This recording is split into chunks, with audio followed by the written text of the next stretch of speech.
Good morning. I am sitting in my brand new car.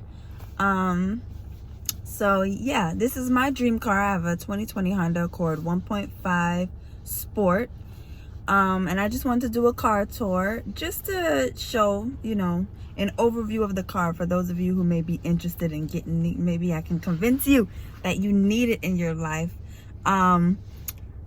Yeah, I was watching a whole lot of car tours before I purchased this one, and I found out that this one is the one that I wanted just by watching those videos. So I wanted to make a video just to help others in their decision to see whether they would be interested in purchasing a Sport 1.5.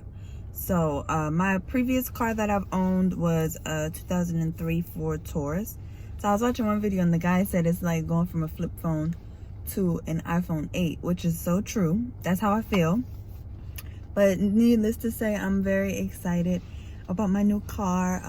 I worked hard, Well, I worked hard to be able to get this car.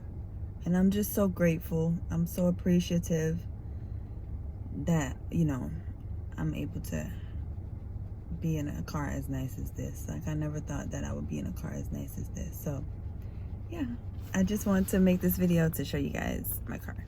So I'm gonna give you guys an overview of my car. I don't know much about cars, so please bear with me. This is probably why I decided to get the 1.5 instead of going any higher up, even though I did notice, because I did take a look at the 2.0 and it had the blind sight monitoring, and I would have loved that, but it was just way too much for way out of my budget, basically. I do love my car though. I really love it. This is my dream car. I've been wanting the Sport for so long. I mean, I've been talking about this Honda Accord Sport for 2 years, ever since I seen the 2018, but I never had the courage to spend the money. And then an unforeseen occurrence happened with my previous car, and now we're here. So I guess that was just the push that I needed. And if you want me to get into like how much I put down, what kind of deal I got, I can definitely make another video. So please, in the comments below, let me know if you want to see that. But let's just get into the car tour. Okay, so I want to show y'all the overview. Sorry, the train is going to be in the background. But this is my car.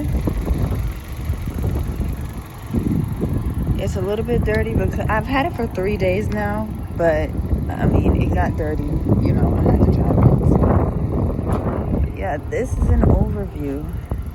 I know it's a little windy out here. Just before I start putting stuff in the trunk, I just wanted to show you guys the trunk. I had 3 balloons when I bought my car, and 2 of them flew out. So I only have 1 now. But the seats do go back. I'm not going to do that right now. I just wanted to show you guys the inside the trunk. Okay, so I'm gonna show you guys the inside of the car. So this is the steering wheel.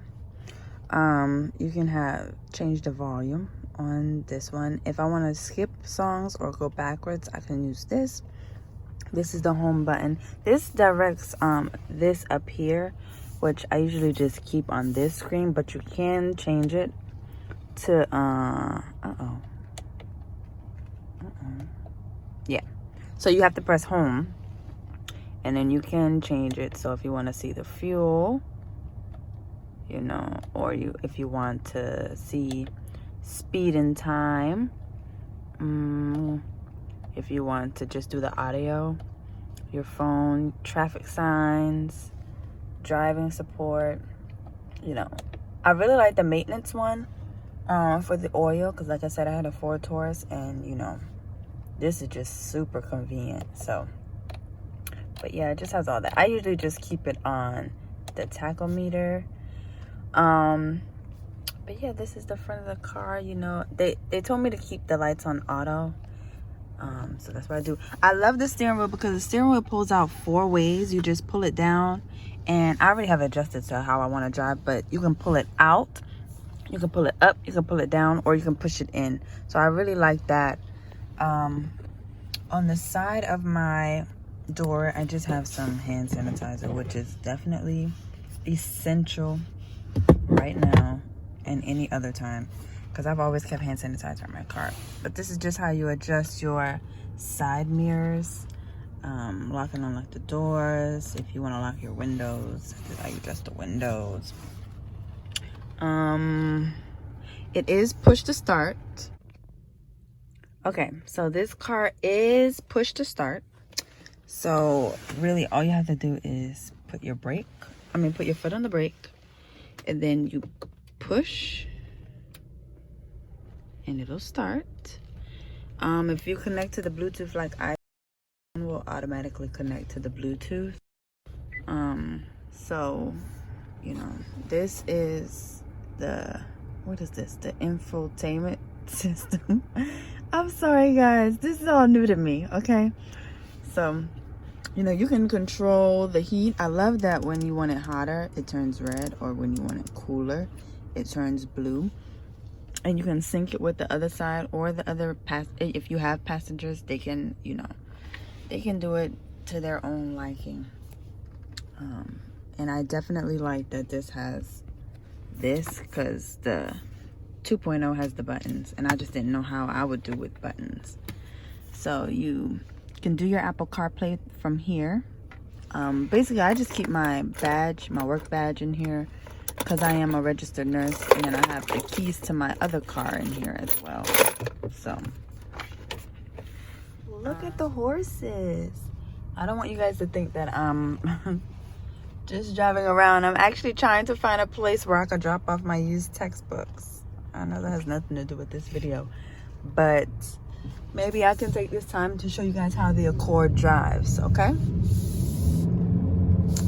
So it picks up speed pretty nicely. That's actually gonna be, I mean, that's a good thing. I really like that. But for me, someone with a heavy foot, and it drives so smooth, so I always just have to make sure that I pay attention to my speed, because I was on the Beltway the other day and I had no idea that I was pushing 80 on the Beltway. So I just have to monitor that, because in my old car, like I said, in my Ford Taurus, I could definitely notice when I'm picking up speed, because the whole car starts to shake. But this is just such a smooth ride that I have to really pay attention. But it drives really well. I really, really like the way it drives. Honestly, like I said, I don't have anything to compare it to, because, you know, my other car was a Ford Taurus 2003. But so far so good. And I like that it will let me know the speed limit. See, it'll let me know the speed limit. I'm gonna show you something. So if you kind of like, no, I'm not gonna do it on this turn, but hold on one second. If you kind of like move out of your lane a little bit, the steering wheel will get you all the way together, honey. Look. Oh, it's not doing it. Of course it's not gonna do it now. So I want to show you guys what the screen looks like in reverse. And oops, sorry. So you can, like, you know, check your surroundings in different ways, which I think is pretty cool. So you back into a spot, and yeah, how neat is that? And then when you want to check to see where you are, where your car actually is, I think that's so cool. I never had it before, so I mean, it may be basic to everyone else, but I think that's so cool. So I kind of want to show you guys what's in my center console. So if you can notice, right up top I have these Bath and Body Works car fragrances. I honestly don't smell them. I have a visor clip. I was watching a lot of reviews online that said that you don't necessarily smell the visor clip. You have to put it on the vent. So maybe once the stores start opening back up, or I'll go and get a vent clip. Because as you can see, I have quite a few. So I don't want them to go to waste. So, but I also have a mask and these little alcohol swabs. Like I said, I am a nurse, so I get these from the hospital. I have my wallet here. It should definitely go in my purse. I don't know why I have it in here. I like this little tray because it slides and you can take it out. But I just have some napkins. I have a few pairs of gloves, you know, like if I'm going to pump gas. I have a lotion in here, a hand lotion, Clorox wipes, a USB cord, wet ones, and that's pretty much all I keep in here. I'm gonna put a chapstick in here too, whenever I get around to it. But that's pretty much what I keep in my center console.